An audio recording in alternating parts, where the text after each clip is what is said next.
Subscribe now and press the bell icon. Never miss an update.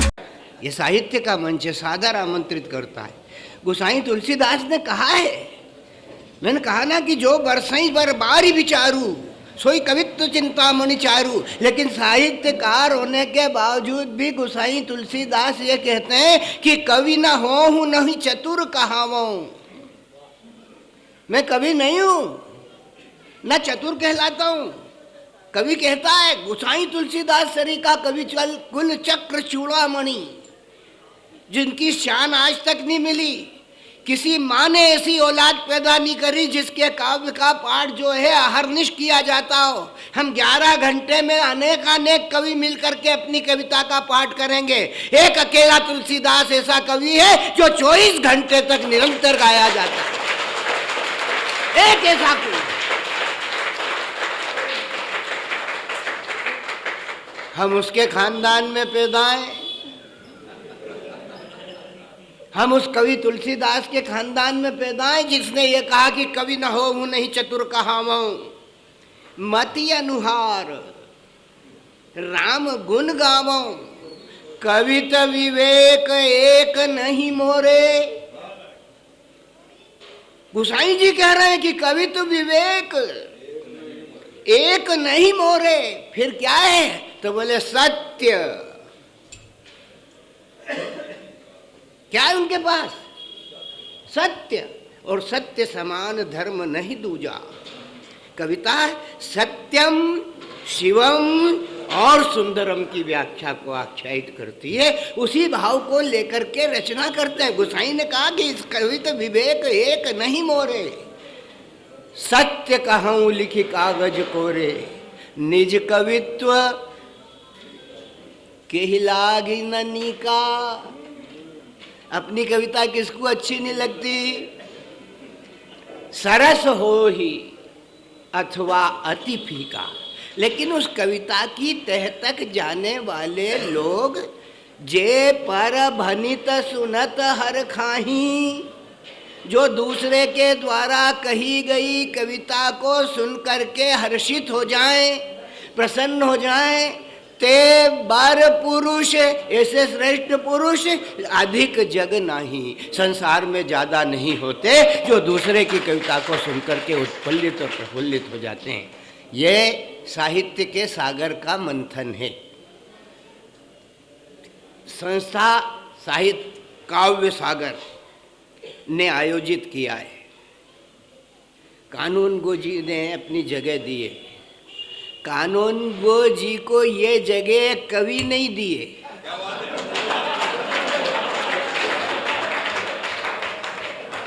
कहाँ है दादा? खड़े हो।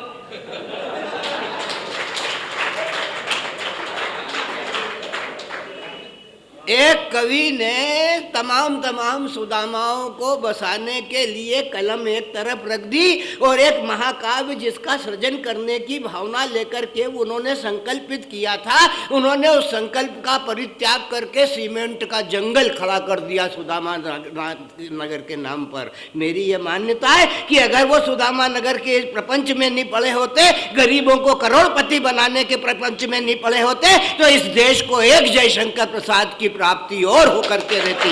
हाँ, मैं ये कहना चाहता हूँ, जब मेरे सदगुरु राम स्वरूप शुक्ल दयाल, मैं उन्हीं का चेला हूँ, मैं उन्हीं का शिष्य हूँ। कविता के मामले में उन्होंने मुझे शिक्षा दी। एक दिन वो मुझसे बोले कि देख बेटा सत्तन, एक लाइन मैंने लिखी, दूसरी बनी नहीं रही है। तो मैंने कहा ऐसा कौन सा रेखा गणित आ गया गुरुजी जो दूसरी नहीं बन रही है? बोले हाँ नहीं बन रही है। मैंने बस क्या है लाइन? बोले लाइन ये है कि माटी के छोटे से घट में। मेरा गुरु मुझसे कह रहा, राम स्वरूप शुक्ल दयाल मुझसे बोले कि माटी के छोटे से घट में, माटी के छोटे से घट में वो कुलिया आती ना, करवा चौथ के दिन रहती है वो करवा, तो माटी के छोटे से घट में, छोटा सा घट में जो थोड़ा सा, छोटा सा और थोड़ा सा माटी के छोटे से घट में जो थोड़ा सा गंगा जल है, मैं उसको जीवन कहता हूं।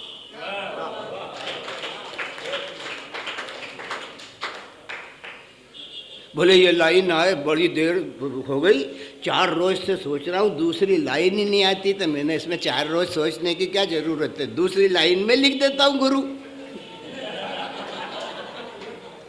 तो बोले अच्छा लौंडे, ये उनकी भाषा थी, क्यों ज्यादा थी ना, लौंडे तू लिख देगा। मैंने गुरु आपके ही पट्टे,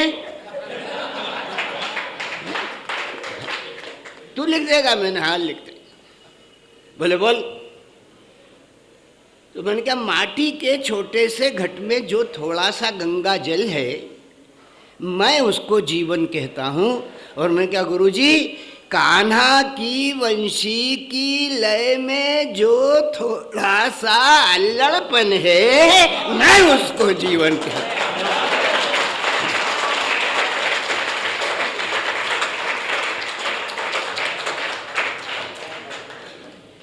गंभीर हो गए।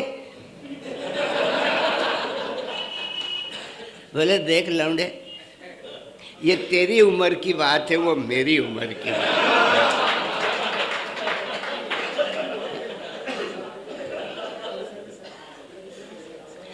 ऐसे एक बार वो बोले मुझसे कि वो गुरु होते हैं, परीक्षा लेते हैं। मेरे गुरु श्याम सुंदर व्यास जी, डॉक्टर श्याम सुंदर व्यास, चाहे जिस दिन मेरी कॉपी चेक कर लेते थे किसी भी गोष्ठी में, वो मुझसे बोले कि बड़े हास्य कवि के नाम से जाना जाता है रे तू, आज गीत सुना।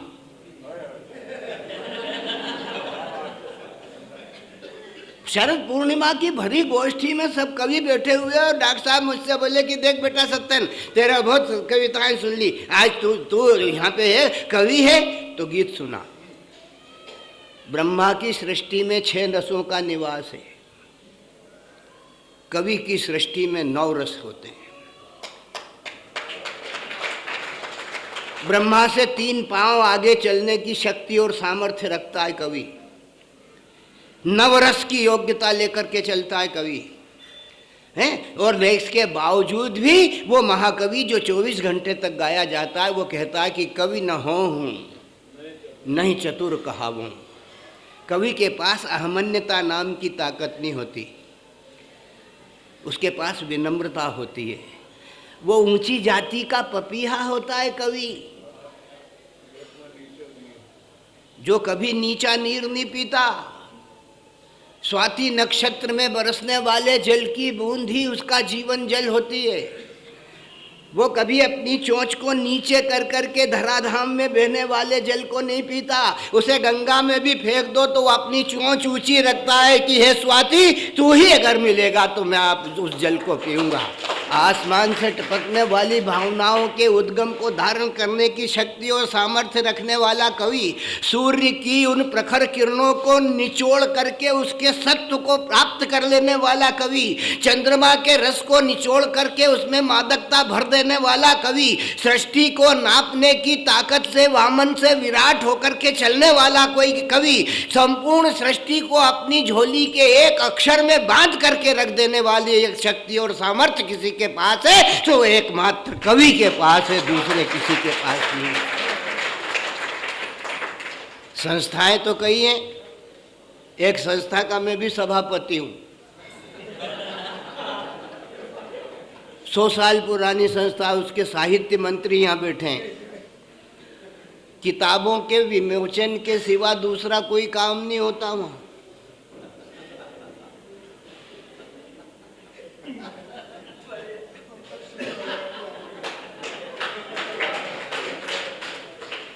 साहित्य के सुधी लेखकों को नगर में निवास करने वाले लोगों को आमंत्रण देने का कार्य नहीं होता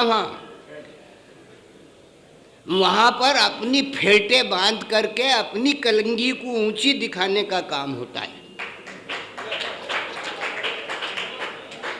ये साहित्य सागर जैसी तटपुंजिया संस्थाएं जिनका उरूस अभी 1 साल नहीं हुआ, ये इतना बड़ा आयोजन कर रही हैं कि 11 घंटे यहाँ पर काव्य पाठ होगा। 100 साल की संस्था में 11 घंटे काव्य पाठ करने की योग्यता का निर्णय नहीं लिया।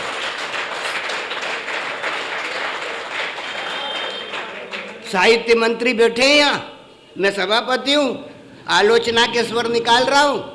केवल संबंधों के आधार पर बिठा करके पद दे देना और पद के माध्यम से आचरण करने से साहित्य की उन्नति नहीं होती। साहित्य की उन्नति सतत रगड़ करने के माध्यम से होती है। कविता की उन्नति के सोपान तब होते हैं जब आने वाली पीढ़ी के लोगों को उचित स्थान और प्रश्रय दिया जाए।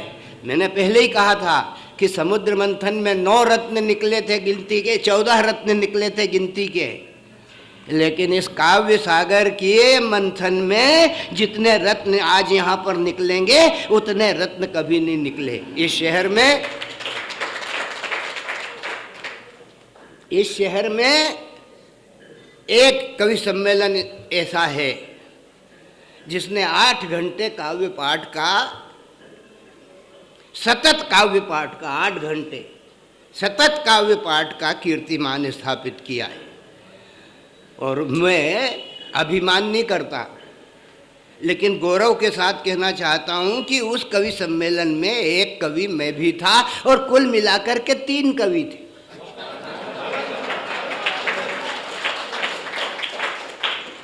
मल्हारगंज टोरी कार्नर पर एक कवि सम्मेलन हुआ। नीरज, निर्भय, निशा, संचालक सत्यनारायण सत्तन। कवि तो 2 ही, संचालक एक है। उन 2 कवियों ने 8 घंटे काव्य पाठ किया है और उसमें से रस निकल करके आया। बीच बीच में मैं टेके लगाता था, जैसे वो एक कव्वाली होती है तो एक आलाप मारता है ना, ओ तो संचालक आलापुद्दीन होता है। तो वो जब 2 कवियों के बीच में से एक हटता तब बीच में मैं आलाप लगा के टीप मार करके दूसरे को बुला लेता था। एक तरफ नीरज थे, दूसरी तरफ निर्भय जी थे। उन दोनों ने मिल करके रात को 9 बजे से प्रारंभ करके सवेरे 7 बजे तक, 6:30-7 बजे तक उस कवि सम्मेलन को चलाया और इन 3 कवियों को वो गौरव प्राप्त हुआ। उसके बाद वो प्रयोग कई कई स्थानों पर किए गए। आज एक प्रयोग फिर इंदौर में हो रहा है। ये प्रयोग हिंदी साहित्य समिति को करना चाहिए था।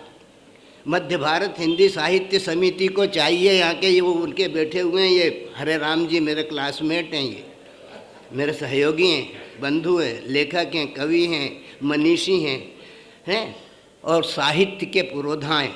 कभी इन्होंने इस बात का विचार नहीं किया कि इस नगर में निवास करने वाले संपूर्ण कवियों को हम यहाँ पर बुला करके बिठा करके एक अहर्निश काव्य पाठ की योजना चलाएं। आज अगर ये यहाँ पे प्रेरणा लेते हैं तो मेरी सहमति इनके साथ है कि एक प्रयोग हिंदी साहित्य समिति में भी इस बात को लेकर के किया जा सकता है। प्रेरणा स्रोत काव्य सागर संस्था हो सकती है, प्रेरणा कहीं से भी मिल सकती है।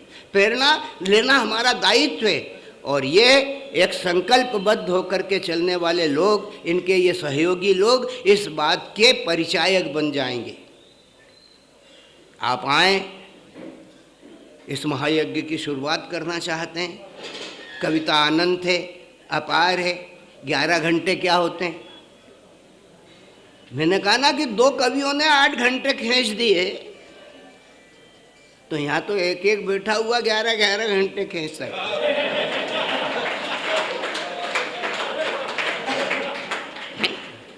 अच्छा एक बात बताओ रे तुम सब, कभी कभी थकता है क्या? घर की लुगाई परेशान रहती है।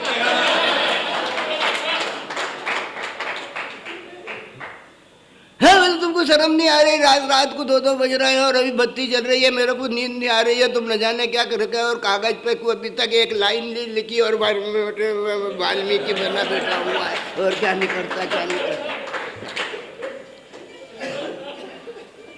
पहली कविता लिखेगा और रात की 3 बजी होगी तो लुगाई को ही उठा के कहेगा कि सुन।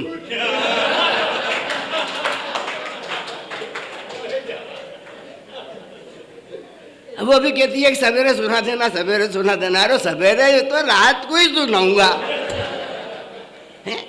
दो कवि अगर मिल जाएं तो उन दोनों के बीच में जो सुनने सुनाने की प्रक्रिया होती है वो कभी खत्म नहीं होती, कभी खत्म नहीं होती। बोले यार प्यारे ये लिखा, उन्होंने कहा हाँ तूने ये लिखा तो मैंने ये लिखा, मैंने ये लिखा, मैंने ये लिखा। उसके बाद भी बहुत देर तक अपने काव्य पाठ करने के बाद भी बहुत कुछ ऐसा होता है जो अनकहा रह जाता है। बहुत कुछ करने के बाद भी ऐसा होता है जो अनकहा हो जाता है। अब अनकहा नहीं रहे, इस बात की चिंता किसने की? गुरु गोविंद सिंह जी ने की। उन्होंने किसी गद्दीधर को बिठाने के बजाय ग्रंथ को ही रख दिया।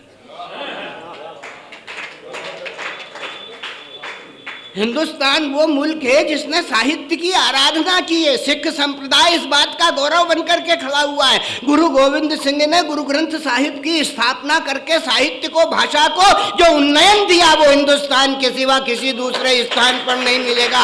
अक्षर को अक्षय, अक्षर को अक्षय और अक्षत बनाने का काम जो इस देश में हुआ है वो कदापि किसी भी देश में संभव नहीं हो सकता। अक्षर अक्षत है, अक्षय है, उसे क्षर करने की ताकत किसी के पास नहीं है। और जब तक सिखों की पगड़ी इस देश में दिखाई देगी तब तक साहित्य के सम्मान की प्रक्रिया को पूजित होने से कोई नहीं रोक पाएगा। कवियों के सम्मान को पूजित होने से कोई नहीं रोक पाएगा। गुरु ग्रंथ साहिब में तमाम गुरुओं के जो संदेश हैं, जो वाणी है, वो वाणी हमारे पथ का प्रदर्शन करती रहेगी। जब हम अपनी कविता का सृजन करते हैं तो एक बात का ध्यान रखें कि हमारी ये कविता सनातन काल तक प्रेरणा का स्रोत बन करके चलती चली जाए, इससे किसी का अहित ना होए। क्योंकि साहित्य का अर्थ होता है जो हित सहित हो, जो राष्ट्र का हित करे, समाज का हित करे, आत्मा का हित करे, कल्याण की साधना करे, वही साहित्य कहलाने की योग्यता रहता है लगता है। और जो विशेष्य बन करके हमारे बीच में आता है वो प्रतिस्पर्धा हो सकती है, वह विद्वेष हो सकता है, वो शत्रुता का भाव हो सकता है। इस शत्रुता के भाव को हम वीर रस में परिलक्षित होता हुआ देखते हैं, लेकिन उस वीर रस में परिलक्षित होने वाले भाव में भी सुधार की मंगल कामना होती है। हमारा हिंदी साहित्य का जो काल है कहाँ से शुरू होता है? पहला काल कौन सा है? उसके बाद क्यों वीर के बाद भक्ति क्यों आती है? हैं? अरे कोई बताओ। वीर गाथा काल से हमारा साहित्य शुरू कर रहा है और उसके बाद एकदम भक्ति आती है। क्योंकि संहार के बाद, संहार से के पश्चात, रक्त के प्रवहन के पश्चात अगर कोई बात आता है तो वो प्रायश्चित का भाव होता है। और प्रायश्चित तभी संभव होता है जब उसे भक्ति में निरूपित करके अपने आराध्य देवता के चरणारविंद में नर्तित कर दिया जाए। जब प्रायश्चित करते करते आदमी अपने आप में थकन महसूस करता है, वीर गाथा काल में किए हुए कर्म से वंचित होकर के, तब वो रति क्रियाओं में हो जाता है। तब उसके बाद रीति काल आता है। वो असल में रीति काल नहीं, वो रति काल है जिसमें श्रृंगार ही श्रृंगार दिखाई देता है। और फिर उसके बाद आज का युग आ जाता है जो यहाँ पर बैठे हुए लोगों के अंतर्मन की भावना को आधुनिकता से जोड़ने का भाव देती है। कविता का ये उपक्रम आज आपके बीच में होने वाला है।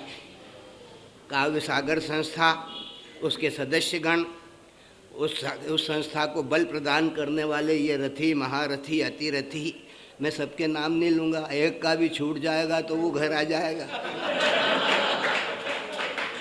हाँ, अब 33 कोटि देवी देवता,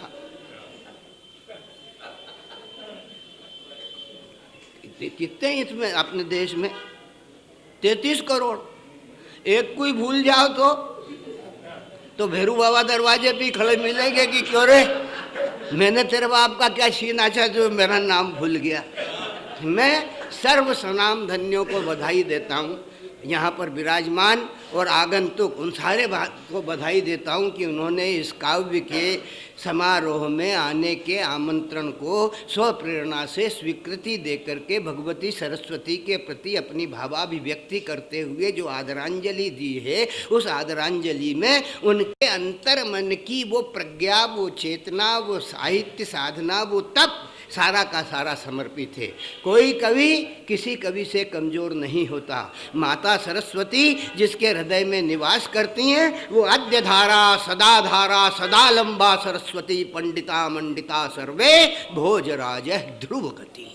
ये ध्रुव गति की कविता, यह सदा धारा, अनंत धारा, सहस्त्र धारा बनकर के प्रस्फुटित होती रहे। 11 घंटे क्या 11 युगों तक कविता का संपूर्ण प्रवाह से प्रभावित होता हुआ सृष्टि को आप्यावित करता रहे। धन मन के अंतर परमात्मा ने कहा गीता में कि अक्षरों में मैं आ हूं।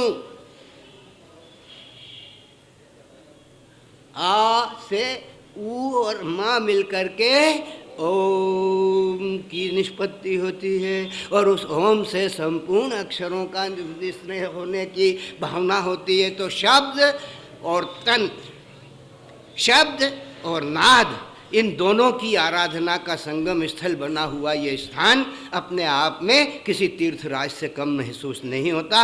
आप सबने यहाँ पर पधार करके जो अपने जीवन धन्यता के भावनाओं को मंडित करते हुए भगवती सरस्वती की आराधना में अपने शब्द सुमन, भाव सुमन, काव्य सुमन चढ़ाने का जो संकल्प लिया है, इसके लिए यह काव्य सागर संस्था और उसके सहयोगी गण निस्संदेह उसी तरीके से कीर्तिमान के अधिकारी हैं जिस तरीके से कोई राजा अश्वमेध यज्ञ करे, राजसूय यज्ञ करे। राजसूय यज्ञ और अश्वमेध यज्ञ से बड़ा अगर कोई प्रभावशाली यज्ञ है तो वो अक्षर का राजसूय यज्ञ है। इस अक्षर के इस महायज्ञ में आप सभी का अभिवादन, अभिनंदन, वंदन और इन नए नए वाल्मीकि, तुलसी, सूर, रसखान, कबीर हैं, इन सभी का अभिवादन करते हुए मैं अपनी वाणी को विराम देता हूँ। आपकी भावनाओं से निकलने वाला जो रस है इस सृष्टि को आप प्लावित करें, मंगलमय ध्वनि करें। आप सभी की अभ्यर्थना करते हुए अपनी वाणी को विराम देता हूँ। बहुत